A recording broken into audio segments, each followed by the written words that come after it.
বাড়িতে আমোদি মাছ নিয়ে এসছে। ছেলেরা বলেছে যদি ভাজা করে দাও খাবো, তা নাহলে খাবো না।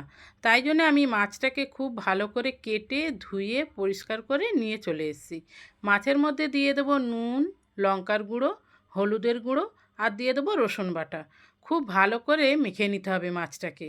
মাছটা যখন মাখা হয়ে যাবে সাইডে সরিয়ে দিয়ে নিয়ে নিয়েছি বাটিতে একটা বেসন, চালের গুঁড়ি, দিয়ে দেবো নুন, হলুদ, লঙ্কার গুঁড়ো।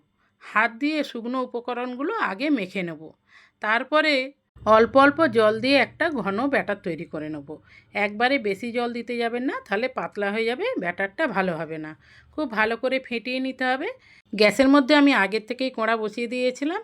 দিয়ে দেবো সর্ষের তেল। এবারে একটা মাছ আমি ব্যাটারের মধ্যে ডুবিয়ে দেবো। খুব ভালো করে এপিট উপিট করে ডুবিয়ে দিতে হবে। এবার গরম তেলে দিয়ে দিতে হবে। আরও একটা ডুবিয়ে দিচ্ছি আমি, দেখে নিন কীভাবে দিচ্ছি। খুব ভালো করে ভেজে নিতে হবে। এক পিঠ হয়ে গেলে আর এক পিঠ উল্টে দিতে হবে। লাল করে ভেজে নিলেই তৈরি হয়ে যাবে আমাদের আমোদি মাছের ফ্রাই।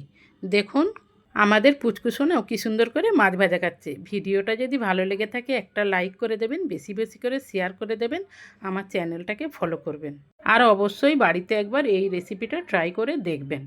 যদি ভালো লাগে আমাকে অবশ্যই জানাবেন খেতে কেমন হয়েছিল।